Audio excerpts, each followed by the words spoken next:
Hello friends, आपका स्वागत है मेरे यूट्यूब चैनल पर। आज हम नेचर ऑफ मैटर यानी मैटर की प्रकृति के बारे में डिस्कस करने वाले हैं और मैटर को किन किन तरीक़ों से क्लासिफाई किया जाता है या उन्हें वर्गीकृत किया जाता है इसके बारे में जानने वाले हैं। ये केमिस्ट्री या फिज़िक्स का बहुत ही बेसिक टॉपिक है जो हमको केमिस्ट्री के आगे की समझ में बहुत कंट्रीब्यूट करता है। तो चलिए देखते हैं। मैटर मैटर वो कोई भी चीज़ होती है जिसमें मास होता है, और जिस चीज़ में मास होता है वो स्पेस ऑक्यूपाई करती है। फॉर एग्ज़ाम्पल, जैसे आपका पेन है, पेन में कुछ ना कुछ मास है और वो एक स्पेस को ऑक्यूपाई किए हुए है। और जिस भी चीज़ में जो भी चीज़ स्पेस को ऑक्यूपाई करती है उसमें कुछ ना कुछ आयतन या वॉल्यूम ज़रूर होता है। जैसे टेबल, चेयर, पेंसिल, पेन, यानी कि उसको हम कहीं पर रखते हैं तो वो स्थान भर जाता है। जैसे किसी बर्तन, कोई खाली बर्तन में आप कुछ डाल दें तो वो भर जाएगा, इसका मतलब वो उसका वॉल्यूम है और उसने स्पेस को ऑक्यूपाई कर रखा है। इट मीन्स इट हैज़ मास, मतलब इसमें कुछ ना कुछ मास ज़रूर है।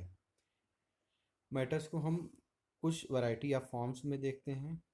चलिए उसको भी डिस्कस कर लेते हैं। हाँ, अब हम देखते हैं क्लासिफिकेशन ऑफ मैटर यानी मैटर का वर्गीकरण। मैटर को फिजिकल स्टेट यानी वो दिखने में कैसे हैं, और उनके केमिकल कॉन्स्टिट्यूशन यानी कि वो किन किन चीज़ों से मिलकर बने हैं, इसके आधार पर हम वर्गीकृत करते हैं। और इसके फिजिकल स्टेट के आधार पर इसे सॉलिड, लिक्विड या गैसियस फॉर्म में हम क्लासिफाई करते हैं।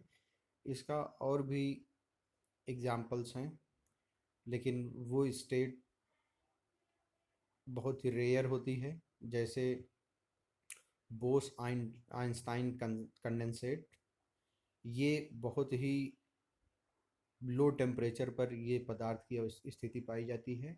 और दूसरा है हमारा प्लाज्मा। प्लाज्मा जो सूर्य की किरणों से आयनाइज्ड गैसेस निकलती हैं, उनके बर्न होने से प्लाज्मा उत्पन्न होता है। प्लाज्मा का एक एग्जांपल आपकी ट्यूब लाइट में जो रोशनी होती है वो भी एक प्लाज्मा का एग्जांपल है। और आजकल टीवी वगैरह में भी ये टेक्नोलॉजी इस्तेमाल हो रही है। अब देखते हैं केमिकल कॉन्स्टिट्यूशन यानी इसके रासायनिक संगठन के आधार पर केमिकल मैटर को कितने प्रकार से वर्गीकृत किया जाता है। तो केमिकल कॉन्स्टिट्यूशन के आधार पर पदार्थ को एलिमेंट, कंपाउंड या मिक्सचर के फॉर्म में क्लासिफाई किया जाता है। आइए इनको भी देखते हैं। तो अब फिजिकल स्टेट ऑफ मैटर के बारे में पढ़ते हैं। मैटर अलग अलग फॉर्म्स में, अलग अलग कंडीशन में पाए जाते हैं। जैसे वाटर आइस के फॉर्म में सॉलिड स्टेट में पाया जाता है, लिक्विड वाटर वो फ्लूइड के स्टेट में होता है, और स्टीम यानी कि पानी को गर्म करने पर जो भाप निकलती है वो गैसियस स्टेट में पाई जाती है। तो ये डिफरेंट टेम्परेचर और प्रेशर कंडीशंस की वजह से होता है। So solid, liquid and gaseous are the physical states of matter. तो ये तीन स्टेट जो है मैटर के फिजिकल स्टेट यानी भौतिक अवस्था है। अब इनके क्या कैरेक्टरिस्टिक्स होती हैं वो भी देख लेते हैं। जैसे हम सॉलिड्स को कैसे पहचान सकते हैं। सॉलिड्स में रिजिडिटी होती है यानी वो कठोर होते हैं, उनको प्रेस करने पर वो दबते नहीं हैं। यानी कि इनमें एक टेंडेंसी होती है कि ये अपने शेप को यानी अपने आकार को ये बनाए रखते हैं जब इन पर कोई बाहरी फोर्स लगाया जाता है। जबकि लिक्विड्स और गैसेस जो है वो फ्लूइड्स होते हैं। फ्लूइड्स मतलब तरल होते हैं, और वो इजीली फ्लो करते हैं और आसानी से अपने शेप को चेंज कर लेते हैं जब उन पर कोई बाहरी फोर्स यानी आउटसाइड फोर्स लगाया जाता है। अब सॉलिड स्टेट की बात करते हैं तो सॉलिड स्टेट ऑलमोस्ट इनकम्प्रेसिबल, असम्पीड या इनकम्प्रेसिबल होते हैं, और इनका एक फिक्स शेप और वॉल्यूम होता है। यानी कि इनका जो शेप होगा वो फिक्स रहेगा, और इनका आयतन भी निश्चित रहेगा, यानी कि जितना स्पेस ये घेरते हैं उतना ही स्पेस ये घेरेंगे। अब आते हैं, हाँ, अब यहाँ पर हम इनकम्प्रेसिबिलिटी की बात करते हैं। इनकम्प्रेसिबिलिटी, अब से पहले हम कंप्रेसिबिलिटी को समझते हैं। कंप्रेसिबिलिटी क्या होती है? कंप्रेसिबिलिटी वो होती है जब हम किसी पदार्थ पर प्रेशर लगाते हैं, बाहरी फोर्स लगाते हैं, तो वो अपने हम उसके आयतन को कम कर देते हैं। तो ऐसे चीज़ों को हम कंप्रेसिबल कहते हैं, यानी कि बाहरी फोर्स लगाने पर जिन चीज़ों का आयतन कम हो जाता है वो कंप्रेसिबल होती हैं। इनकम्प्रेसिबल का मतलब कि जिन पर बाहरी फोर्स लगाने पर उनका आयतन कम नहीं होता है। और ये आयतन कम होने का कारण क्या है कि उनके जो इंटर मॉलिक्यूलर स्पेस है वो कम हो जाती है। इस वजह से ये ये अपने वॉल्यूम को कम कर लेते हैं। और ऐसा भी होता है कि अगर हम गैसेस पे ज़्यादा प्रेशर लगाएं तो वो लिक्विड में चेंज हो जाता है, और लिक्विड पर और अधिक प्रेशर हम एक्सर्ट करें तो वो ठोस में यानी सॉलिड्स में चेंज हो जाती है। अब आते हैं लिक्विड स्टेट पे। लिक्विड स्टेट रिलेटिवली इनकम्प्रेसिबल होते हैं, यानी कि इसमें थोड़ा बहुत कंप्रेसिबिलिटी होती है, यानी हम लिक्विड्स को कंप्रेस कर सकते हैं, उनके आयतन को दाब लगाकर कम किया जा सकता है। और इनका वॉल्यूम फिक्स होता है। ये भी हम लोगों ने देखा है कि 1 लीटर पानी को आप चाहे जिस प्रकार के बर्तन में डालें वो रहेगा 1 ही लीटर, परंतु उसका शेप फिक्स नहीं होता। वो जिस बर्तन में आप डालेंगे उसी का शेप वो ले लेगा। तो हम कह सकते हैं कि इसका वॉल्यूम फिक्स होता है और शेप इसका फिक्स नहीं होता है। अब गैसियस स्टेट के बारे में देखते हैं।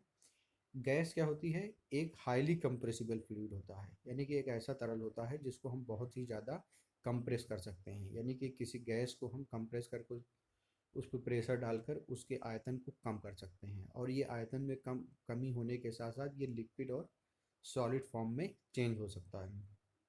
और एक किसी गैस को हम किसी कंटेनर में डालते हैं तो ये उसका पूरा का पूरा कंटेनर भर जाता है, यानी चाहे वो जिस शेप या साइज का हो। चलिए आगे देखते हैं।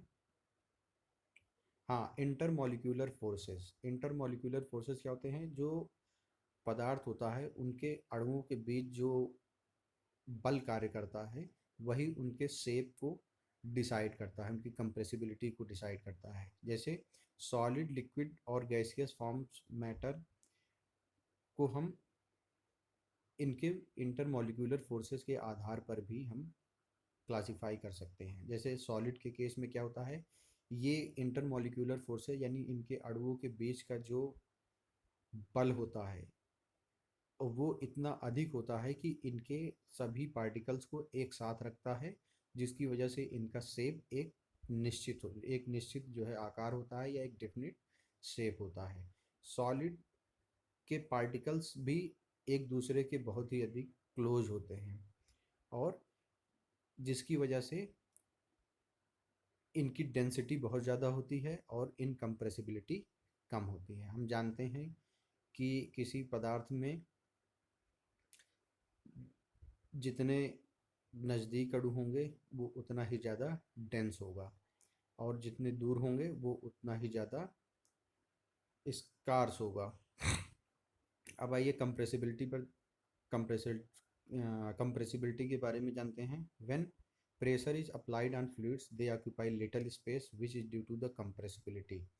तो क्या हमने आपको पहले ही बताया है कि जब प्रेशर किसी फ्लूइड पर अप्लाई किया जाता है तो वो कम स्पेस को ऑक्यूपाई करने लगते हैं, जिसे हम कंप्रेसिबिलिटी कहते हैं, यानी कि उनके वॉल्यूम में कमी हो जाती है। और इसी गुण को उनके कंप्रेसिबिलिटी कहते हैं। और ये गुण फ्लूइड्स में होता है, ये सॉलिड्स में नहीं होता है, क्योंकि उनका डिफरेंट शेप होता है और वो बहुत ही ज़्यादा डेंस होते हैं, और उनके इंटरमॉलिक्यूलर स्पेसेस बहुत कम होते हैं और इंटरमॉलिक्यूलर फोर्सेस बहुत ज़्यादा होता है।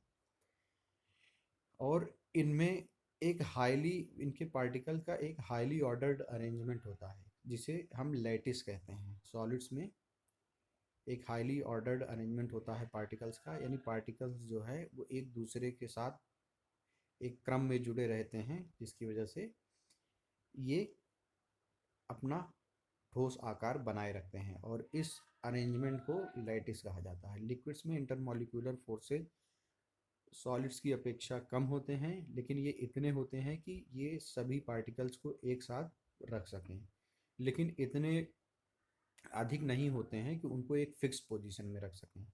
यानी कि हम ये कह सकते हैं कि पार्टिकल्स इनके एक साथ रहते हैं, लेकिन एक पोजीशन में नहीं रहते हैं। इस यही कारण है कि फ्लूइड्स जो है वो फ्लो करते हैं, यानी लिक्विड्स जो है वो फ्लो करते हैं। और गैसियस स्टेट में ये मॉलिक्यूल इंटरमॉलिक्यूलर फोर्सेज जो होते हैं बहुत ही कमज़ोर होते हैं, एक्सट्रीमली वीक होते हैं, और कॉन्स्टिट्यूएंट पार्टिकल्स इनके ये फ्रीली मूव करते हैं, और ये जितना भी स्पेस इनको अवेलेबल होता है उसको ये ऑक्यूपाई कर लेते हैं। तो यही इंटरमॉलिक्यूलर फोर्सेज ही इसका रीजन है, जिसके कारण गैसेज इंटरमॉलिक्यूलर फोर्सेज वीक होना ही एक रीजन है जिसके कारण गैसेज अब इनको अवेलेबल सभी स्पेस को ऑक्यूपाई कर लेते हैं। अब आइए नेक्स्ट देते हैं effect of temperature and pressure on state of matter, यानी कि टेम्परेचर और प्रेशर का मैटर के स्टेट पे यानी उसकी अवस्था पे क्या प्रभाव डालता है। हम जानते हैं कि जब किसी चीज़ पर हीट अप्लाई की जाती है तो वो एक्सपैंड होता है, और ये एक्सपेंशन उसके अंदर उत्पन्न काइनेटिक एनर्जी यानी गतिज ऊर्जा के कारण आता है। तो हम जब सॉलिड्स पर हीट अप्लाई करते हैं तो वो एक्सपैंड होता है और उसमें काइनेटिक एनर्जी बढ़ जाती है उनके पार्टिकल्स की, और मॉलिक्यूल्स तेज़ी से वाइब्रेट करना शुरू कर देते हैं क्योंकि उनमें एनर्जी आ जाती है। एनर्जी कैसी? वो हीट के ट्रांसफ़र होने की वजह से उनमें एनर्जी आती है, और वो ज़्यादा से ज़्यादा स्पेस को ऑक्यूपाई करने की कोशिश करते हैं अपनी काइनेटिक एनर्जी के कारण, और वो लिक्विड में चेंज हो जाते हैं जब उनको नीडेड अमाउंट ऑफ हीट जो है मिल जाती है अपने फॉर्म को चेंज करने के लिए, तो वो लिक्विड में चेंज हो जाते हैं। और इसी तरीके से अगर हम उनको और भी अधिक हीट प्रोवाइड कराते रहें तो वो धीरे धीरे सॉलिड जो है लिक्विड में, और लिक्विड को भी हीट देते रहें तो वो गैस में चेंज हो जाती है। और इसके विपरीत जब मैटर को ठंडा किया जाता है तो गैस लिक्विड में और लिक्विड सॉलिड में चेंज हो जाता है। आपने देखा कि तापमान कम होने पर गैस लिक्विड में और लिक्विड सॉलिड में चेंज होता है, लेकिन इसके विपरीत प्रेशर बढ़ाने पर लिक्विड सॉलिड में और गैस लिक्विड में चेंज होती है। तो यहाँ पर ताप और दाब एक दूसरे के इन्वर्सली प्रोपोर्शनल हैं। अब नेक्स्ट आज देखते हैं, जब हम गैस पे प्रेशर, वही जो मैंने पहले बताया कि जब हम गैस पर प्रेशर अप्लाई करते हैं तो एक टाइम आता है जब वो गैस लिक्विड में चेंज हो जाती है, और लिक्विड जो है अगर हम और प्रेशर अप्लाई करें तो लिक्विड जो है सॉलिड में चेंज हो जाता है। इट मीन्स कि फिजिकल स्टेट, किसी भी पदार्थ का जो फिजिकल स्टेट होता है वो टेम्परेचर और प्रेशर के इंटरप्ले के कारण होता है। यानी कि हम किसी पदार्थ का जो तापमान के कारण उसका फिजिकल स्टेट डिसाइड होता है। यदि तापमान बहुत अधिक होगा तो कोई भी सॉलिड लिक्विड में चेंज हो जाएगा, और लिक्विड जो है वो गैस में चेंज हो जाएगी। और ऐसा भी हो सकता है कि कुछ कुछ पदार्थ होते हैं जो सॉलिड से सीधा गैस में चेंज हो जाते हैं। इस प्रक्रिया को सबलाइमेशन कहते हैं। चलिए आगे देखते हैं केमिकल क्लासिफिकेशन ऑफ मैटर। अब मैटर को हम केमिकली कैसे क्लासिफाई करते हैं, फिर रासायनिक उनका वर्गीकरण कैसे किया जाता है।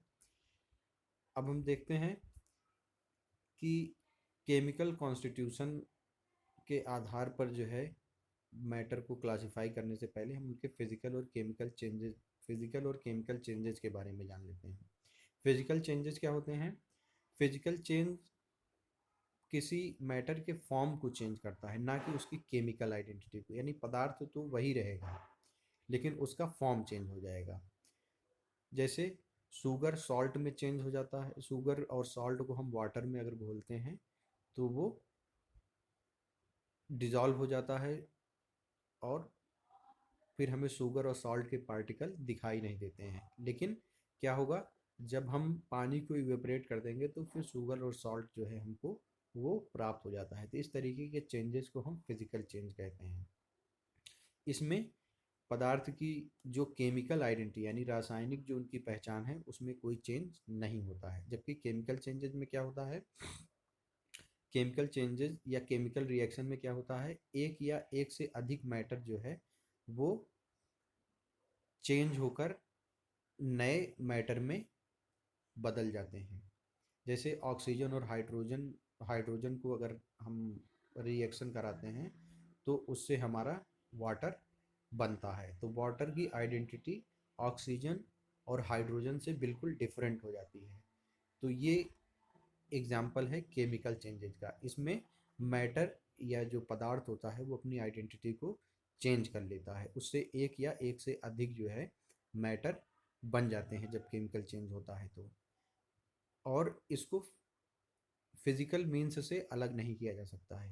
यानी कि जैसे हमने देखा कि इवेपोरेट कर दिया हमने वाटर को जिसमें शुगर घुला हुआ था या सॉल्ट घुला हुआ था, तो वो जो है सॉल्ट को हमने प्राप्त कर लिया। इसी तरीके से वाटर को भी जो कंडेंसेशन के थ्रू हम वाटर को भी प्राप्त कर सकते हैं।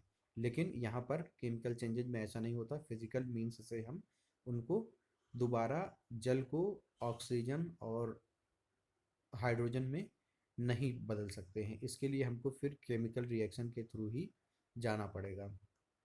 अब देखते हैं एक सब्सटेंस क्या होता है। सब्सटेंस कोई भी मैटर होता है जिसको हम फिजिकल प्रोसेस से सेपरेट नहीं कर सकते हैं। यानी कि single pure form of matter, जो single pure form of matter होता है वो सब्सटेंस कहलाता है। जैसे सोना, चांदी, लोहा, प्लास्टिक, ये सब जो है वो सब्सटेंस हैं।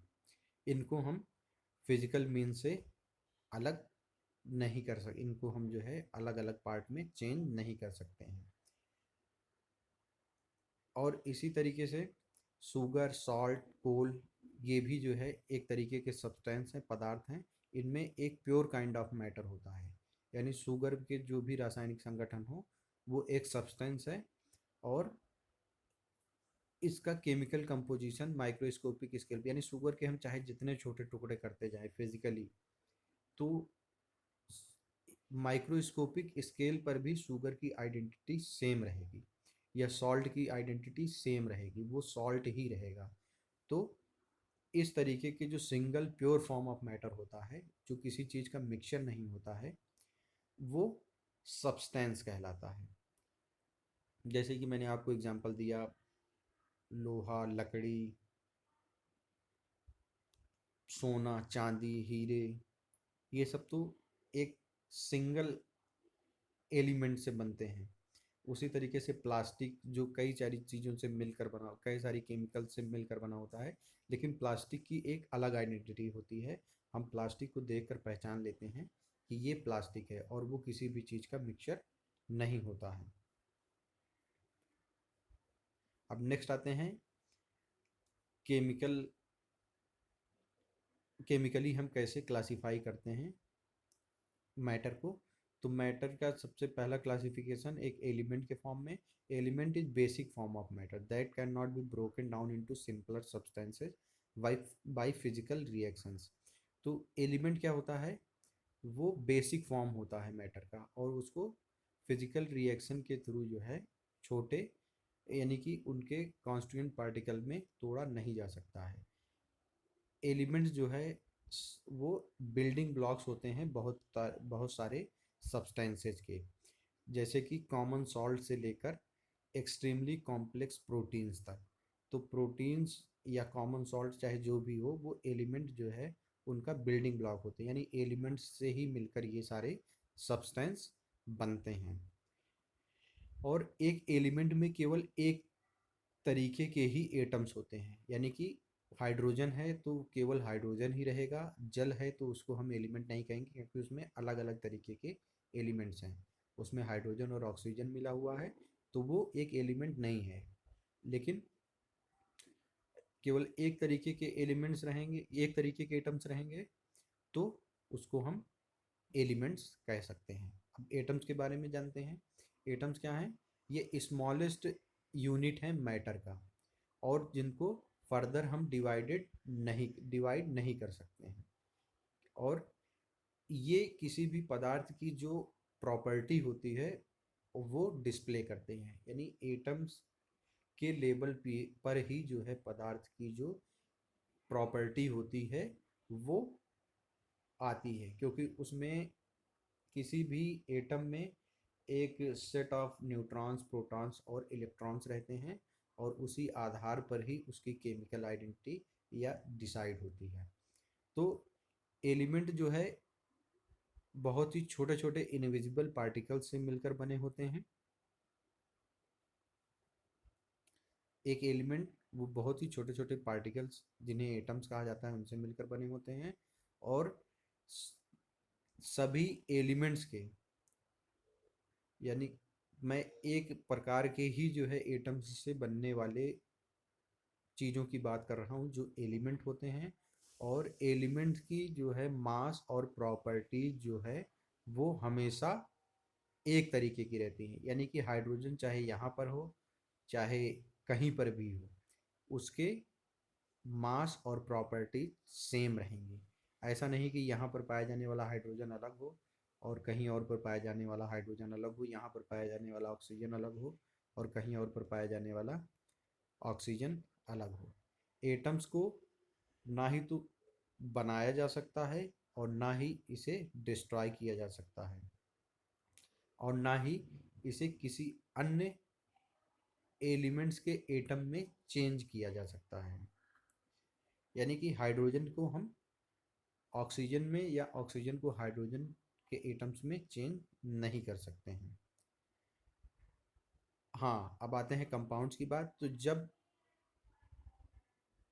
डिफरेंट एलिमेंट्स के एटम जो है वो एक दूसरे के साथ कांस्टेंट प्रोपोर्शन में आज मिलते हैं, तब वो कंपाउंड्स का निर्माण करते हैं। यानी कि जब कई एलिमेंट, विभिन्न प्रकार के एलिमेंट्स के एटम्स एक दूसरे के साथ क्रिया करते हैं या रिएक्शन करके एक कांस्टेंट प्रोपोर्शन में मिलते हैं, तो उन्हें कंपाउंड कहा जाता है। इस यहाँ पर कहने का मतलब ये है कि जल को बनने के लिए हाइड्रोजन और ऑक्सीजन का एक निश्चित जो है मात्रा ही आवश्यकता होती है, उससे ज़्यादा मात्रा होगी तो वो केमिकली रिएक्ट नहीं करेगा। An atom is smallest particle of an element that maintains its chemical identity throughout all chemical and physical changes। Atom क्या होता है? किसी भी एलिमेंट का सबसे छोटा पार्टिकल होता है, और इसकी केमिकल आइडेंटिटी को ये मेंटेन रखता है, चाहे वो फिजिकल चेंज हो या केमिकल चेंज हो। यानी कि हाइड्रोजन और ऑक्सीजन से अगर क्रिया होती है तो जल बनता है, लेकिन जब हम इसको अलग करते हैं तब भी उसकी आइडेंटिटी जो है, हाइड्रोजन और ऑक्सीजन अलग करते हैं तो उसकी आइडेंटिटी सेम रहेगी after going through the chemical reaction. Next आते हैं कंपाउंड्स। कंपाउंड्स मैंने आपको बताया ही कि दो या दो से अधिक एलिमेंट से मिलकर बनते हैं कंपाउंड। और प्योर कंपाउंड चाहे इसका सोर्स जो भी हो, एक डिफिनिट या कांस्टेंट प्रोपोर्शन में ही एलिमेंट्स जो है इसमें जुड़ते हैं अपने मास के आधार पर। यानी कि कोई भी कंपाउंड हो उसमें एलिमेंट्स का एक डिफिनिट मास ही जो है इंगेज होगा, और बाकी जो उससे एक्स्ट्रा रहेगा वो केमिकली रिएक्ट नहीं करेगा। इस तरीके से हम कह सकते हैं कि कंपाउंड्स में दो या दो से अधिक एलिमेंट्स के एटम्स इन्वॉल्व होते हैं। नेक्स्ट आते हैं मिक्सचर की तरफ। मिक्सचर्स क्या है? मिक्सचर्स वो होते हैं जिसमें एक से अधिक जो है एलिमेंट्स या कंपाउंड्स समाहित रहते हैं या उसमें रहते हैं, और उनको फिजिकल मीन्स के थ्रू सेपरेट किया जा सकता है, यानी ये केमिकली रिएक्ट नहीं करते हैं।